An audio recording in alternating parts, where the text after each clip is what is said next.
The Hunting Narcissist. People regard my kind as creatures of prejudice because of the way that we treat people. But that is not prejudicial treatment, because we regard everyone in an equal manner. We regard everyone that we engage with and interact with as an appliance that has the function of providing us with the prime aims.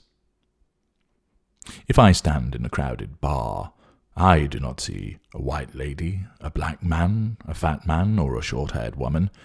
I do not see a heavily tattooed man or a skimpily dressed lady. Yes, of course, I notice their physical appearance. I hear what is being said. I notice how people behave. I have to do this in order to identify the traits, or the absence of those traits, in people in order to determine their suitability as a target when I am hunting. But ultimately, what I regard all those people as is their potential to be an appliance to me, to provide me with fuel, how easy they will be to control, the provision of character traits and residual benefits. Accordingly, the lady ordering a cosmopolitan has the potential, from how I see what she wears and the manner in which she is speaking, to be a high-yielding appliance. The man sat to my right, who is commandeering the conversation between him and a group of people, is likely to be a low-yielding appliance. As I move through the bar, as I listen, I scrutinize, I observe, and I engage, the status of those appliances can alter as I learn more about the person concerned. All that I am interested in as I hunt is the potential and the capacity that this person has to provide me with the prime aims. I regard each and every person in the same way. I assess their suitability for ownership. Some, I soon realize, will provide me with next to nothing with regard to the prime aims, and therefore I dispense with them and have no further interest in them. I cannot dither and waste my time remaining in the presence of someone who will serve me with no or little purpose. That is a waste of my energies, and furthermore risks losing the more productive appliances, which may now be heading for the exit before I have had the time to assess them and hunt them down. I do not care for your views, other than whether they exhibit an alignment with the traits that I hold dear. Your outlook on life is irrelevant, except where it demonstrates to me that you have certain characteristics which will make you an ideal source of providing the prime aims to me. I am only interested in those attributes which will serve a purpose for me. Will you be a good and faithful appliance, or are you not bothering with? That is the primary concern. Yes, I have regard to whether you are someone who might supply certain characteristics which I could purloin for my own use as additions to my construct. Yes, I may consider the fact that you are particularly good at cooking as something that will benefit me. But these considerations remain second to the issue of how easy you will succumb to my control and the provision of fuel. If you happen to be wealthy, but your capacity for the provision of fuel is minuscule, then I will never consider you for the position as my intimate partner primary source. There may be a role for you as a tertiary source, possibly even a secondary one, but not as my primary source. When I hunt, I sniff out, observe, watch, scrutinize for the empathic traits, the class traits, and the special traits.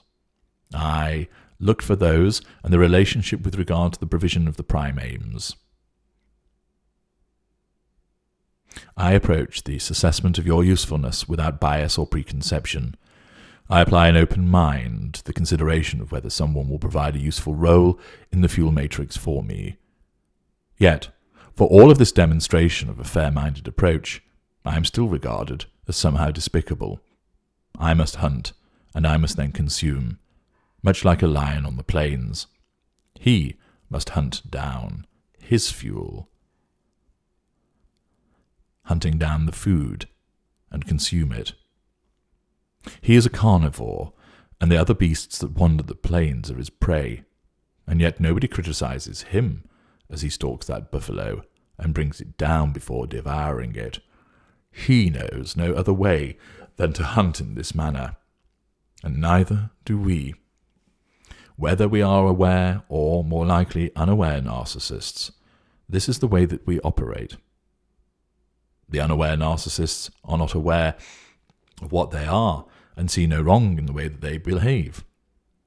The aware narcissist realizes that you find the way that we operate is critical, but that is because you do not understand what we require. You are different to us. It is understandable that you don't understand this. I accept it. I recognize it, but I do not agree with it. My needs are different to yours. We look on everybody in the same way. Irrespective of race, religion, nationality, gender, or sexuality, we, either unconsciously or consciously, consider how well you will cater to the prime aims, whether it will be of the appropriate quality fuel, how often you will provide that fuel, how good your character traits are, what residual benefits will come with you, how easy will you be to succumb to our control, how reliable will you be in the carrying out of the function as an appliance to us. This is what is processed by our narcissism when we hunt. Yes, we may see that you are attractive, but our attraction to you is not solely based upon how beautiful or how handsome you may look. We are hunting for the empathic traits, the special traits, and the class traits as set out in the buck-sitting target. Our attraction is based upon whether your physical attractiveness will make us look good, whether we can triangulate it, whether you are compatible with us in terms of the provision of fuel, that you will be easily controlled. The somatic of our kin will ascribe such physical attractiveness to a potential for the provision of fuel, whereas the victim narcissist is far less likely to do so. Our judgments are not solely based upon how you look, how stunning you might be, or that you might be regarded as somewhat unfortunately faced, but instead, we are far more concerned with whether that will confirm the existence of one or more of the criteria that means that you will prove to be an excellent provider of the prime aims. That is what matters to us.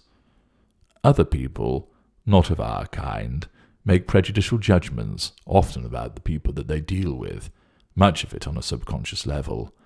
They may consider someone who hails from a particular country as having a leaning towards violence. They may judge an overweight person to be lazy, and a very thin person to have issues concerning control. The human race's capacity for judging people is legendary, and has been the basis of much turmoil and conflict through the ages. We, of course, judge in a similar way, but for different reasons. We judge in that way as part of the manipulation, but our actual judgment of you is all about how good an appliance you will be with regard to the prime aims, whether that is done unconsciously or consciously. And in that respect, we afford you all with an equal opportunity to become our primary source. When we go hunting, we hunt for those that will suffice and provide to us with regard to the prime aims. And the criteria for that differ from what you look for when you would be looking for a friend or a romantic partner. We hunt for that which will serve our needs, and it is transactional. We will only give in order to secure the prey. We will only be those things which appear to be kind and caring and loving and friendly and warm in order to get what we want.